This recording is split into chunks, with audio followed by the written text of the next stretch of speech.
Con el rol de novelista profesional, procedo a reescribir por completo el contenido del guión basándome en los datos suministrados, manteniendo de forma absoluta el idioma original de los diálogos y adaptándolo a una narración literaria fluida, de tono humorístico positivo y humano, sin divisiones y convirtiendo cada cifra en letra según lo solicitado. En el interior del establecimiento, el ambiente habitual se vio interrumpido por una petición directa y descarada cuando una voz femenina se alzó para decir: «Ay, perdona, me pasas una servilleta, y me pasas también el salero y me pasas la lengua por todo mi cuerpo». Aquella declaración dejó al interlocutor estupefacto, generando de inmediato un reclamo sobre la actitud ambigua de la mujer, acusándola de dar coba y de comportarse como una auténtica calientabragas. Ante la mirada de asombro de los presentes, ella reaccionó señalando con gracia hacia abajo y exclamando: «Mira, mira la patita, dame la patita, ay, la perrilla en celo». La situación resultaba tan cómica como extravagante, lo que llevó al hombre a cuestionar con asombro cómo estaba tan salida, una pregunta que ella intentó justificar de inmediato asegurando que todo se debía simplemente al calentón del momento. El entusiasmo de los observadores no se hizo esperar con gritos de «ole, ole, ole, caletera esas nalgas», lo que finalmente hizo que la mujer admitiera que igual un poco salidilla sí que estaba, pidiendo comprensión al recordar que esa castañuela llevaba 4 años sin feria de abril. El hombre, sorprendido por la cifra, le recordó que se suponía que llevaba 3 años en la cárcel, a lo que ella aclaró con naturalidad que sí, pero que el año anterior tampoco había mojado, confesando abiertamente que era la primera a la que no le gustaba estar en esa situación porque echaba muchísimo de menos el sexo. La sola mención de la palabra parecía generarle un enorme placer, repitiendo sexo, sexo, sexo y asegurando que le daba gustito solo decirlo. La conversación cambió drásticamente de rumbo cuando una exclamación de lamento irrumpió en el lugar al anunciarse que desgracia había muerto el primo Eufrasio, lamentando que se hubiera llevado la receta de la morcilla a la tumba y calificándolo con cariño de maldito analfabeto. Los presentes comenzaron a hacer memoria intentando identificar al difunto preguntando si se trataba de Eufrasio el Unicejo, el Bizco o el Cojeras, concluyendo con picardía que al menos había un soltero menos en el mundo. Al indagar sobre las causas del fallecimiento, alguien supuso de inmediato que se debía al tabaco ya que el hombre fumaba como un carretero, una sospecha que fue confirmada al explicarse que el pobre hombre salió a fumar tanto a la calle que finalmente murió de una pulmonía. Ante tal acontecimiento se dispuso que esa tarde no se hicieran planes porque todos debían acudir al tanatorio. Mientras tanto, en otro rincón del local, un joven aprovechó para pedir permiso a Mauricio con el fin de colgar un cartel explicativo. El muchacho detalló que trabajaba como becario en un laboratorio donde buscaban voluntarios para probar un nuevo medicamento diseñado para aumentar la inteligencia. Al preguntar si a alguien le interesaba, la propuesta fue recibida con escepticismo por parte de un hombre que consideraba que la pregunta era retórica, argumentando que no entendía para qué seguían investigando si ya estaba inventada la Viagra y con eso la ciencia ya había tocado techo. Lorena, al acercarse al cartel, sintió un sueño repentino al intentar leerlo, comentando que la lectura siempre le producía esa reacción.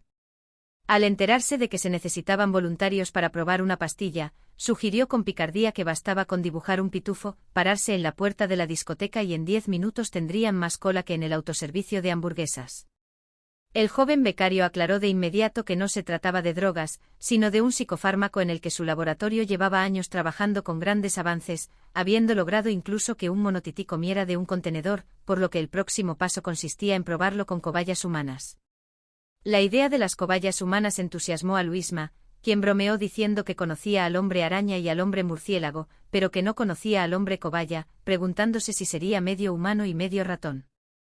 El estudiante insistió en que probar el Concentrol Plus con él sería todo un reto que podría potenciar su inteligencia, su concentración y su lucidez, provocando que Luisma se distrajera preguntando si veía en colores. El joven intentó convencer entonces a Lorena, sugiriendo que no le vendría mal aumentar un poco su intelecto, a lo que ella respondió con total seguridad que no lo necesitaba porque ya estaba buena. La confusión aumentó cuando Luisma empezó a llamar la atención de Fidel, quien no entendía el motivo de la llamada hasta que se percató de lo que ponía en el cartel. Luisma se mostró decidido a participar en el experimento explicando que en cuanto veía algo en un cartel sentía la necesidad imperiosa de hacerlo, poniendo como ejemplo que llevaba 2 meses comprando oro y ya no tenía ni un duro. El becario, entusiasmado, le propuso empezar esa misma tarde rellenando un formulario, recordándole de manera crucial que no olvidara anotar su número de cuenta para que el laboratorio pudiera ingresarle los 200 euros del pago. Al oír hablar de dinero, Lorena cambió de opinión de inmediato afirmando que contaran con ella, confesando que aunque estaba buena no lograba llegar a fin de mes. La perspectiva de compartir la experiencia entusiasmó a Luisma, quien imaginó a ambos tomando pastillas juntos como en la década de los 90, aunque luego rectificó al recordar que esa vivencia en realidad la había tenido con el Baraja. La confusión entre ambos personajes fue aclarada con humor por el joven, quien recordó que en esa época tanto el uno como el otro compartían la particularidad de cagarse encima y de no tener dientes. El ambiente se llenó de energía cuando alguien animó a otra persona a moverse exclamando «corre, corre, que ver mover esas nalgas me da más fuerza», seguido de frases juguetonas sobre comerse el culito. En un momento de autorrealización y empoderamiento, una mujer proclamó con orgullo que ahora era su misma dueña, su amiga, su jueza y la reina de su casa, exigiendo que nadie más le levantara la voz. Aseguró que a pesar de los disgustos que todos le daban, ese día Aida comenzaba su propia vida y no pensaba detenerse hasta ver a todos satisfechos, repitiendo con convicción que ya era hora y que ahora le tocaba a ella. Harta de ir de un lado a otro con sus niños a cuestas y con la casa colgando, decidiendo finalmente por dónde caminar. Por otro lado, Soraya celebraba con alegría la aparición de un álbum de cromos de los García, argumentando que aquello demostraba que sus cartas a Panini habían servido para algo. Sin embargo, se le aclaró que no eran cromos sino fotos reales que estaba recopilando para hacerle un álbum a Chemi con motivo de su segundo aniversario juntos. Al revisar las imágenes desde la infancia, observaron una foto del nacimiento donde el protagonista aparecía calvito y feo, una descripción que la madre defendió con ternura asegurando que era una ricura de la que conservaba incluso la foto rayada de tanto pellizcarle los mofletes. La conversación fue interrumpida por la llegada de un hombre que se quejó amargamente del estado de las tuberías del agua, las cuales le habían reventado encima por poco ahogándolo mientras bostezaba. Soraya se compadeció de Chemi y le preguntó si al día siguiente podría sacar un pequeño espacio de tiempo para verse, expresando cuánto extrañaba sus abrazos. Él, abrumado por las obligaciones de Mercamadrid, las obras, los proveedores, el inventario y Hacienda, prometió intentar solucionarlo e incluso pedir cita al cardiólogo. Los presentes le aconsejaron tranquilidad para evitar un colapso, recordándole que el día siguiente era una fecha muy importante. Ante la confusión del hombre sobre qué ocurría exactamente el día siguiente, le pidieron que no se hiciera el tontín, asumiendo que ya tendría preparadas 2 sorpresas para la niña, una de las cuales sería un tambor para anunciar la segunda. La mención de las sorpresas despertó el interés por el cumpleaños de Aidita, planteándose la duda de que podría gustarle a una niña de 11 años.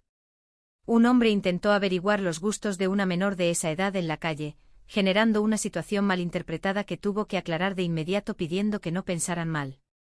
Posteriormente, al encontrarse con Mayre, le preguntó si seguía con Richie para pedirle su número de teléfono, lo que derivó en una queja sobre la doble moral de que su hija pudiera estar con su ex pero ella no. El proceso de reinserción social se mostraba complicado, recibiendo como consejo que lo mejor era dejar de pensar en ello y no obsesionarse. Aceptando la sugerencia, la mujer decidió sacar el sexo de su cabeza de inmediato. Poco después se anunció una sorpresa consistente en el vídeo de la luna de miel en Kenia para conocer a Edu, una propuesta que fue recibida con desgana por algunos que temían un aburrimiento soberano entre pirámides, mientras que otros se ilusionaban con la idea de compartir helado y proyecciones, justificando su entusiasmo en el hecho de no haber tenido una adolescencia normal por haber dado a luz a una hija de 4 kilos 300 gramos. La proyección del vídeo comenzó mostrando las escenas del aeropuerto recién llegados, donde los comentarios jocosos sobre el aspecto del guía no se hicieron esperar, aclarando la dueña que no era un guía sino el propio Edu. Las imágenes avanzaron mostrando detalles del suelo y escenas exóticas donde el protagonista tocaba los bongos y mostraba una habitación calurosa donde aparecía medio en paños menores. Las insinuaciones sobre adentrarse en la selva negra y las posturas artísticas generaron risas y comentarios sobre la intimidad de la pareja, llegando a confundirse la cabeza del protagonista con otra parte del cuerpo debido a la perspectiva. La tensión aumentó ante el temor de ser descubiertos viendo algo tan privado, lo que llevó a la decisión de apagar el reproductor justo cuando se anunció la llegada de los protagonistas. La dueña del vídeo regresó explicando que se dirigía a urgencias debido a que el carrito de las bebidas del avión le había pasado por encima del pie a Edu, invitando a las demás a seguir disfrutando de la grabación. Tras la marcha de la pareja, las mujeres comentaron lo impactante de las imágenes y la imposibilidad de quitarse esas escenas de la cabeza, bromeando sobre la naturaleza de la grabación y el asombro que causaría en el resto de los conocidos.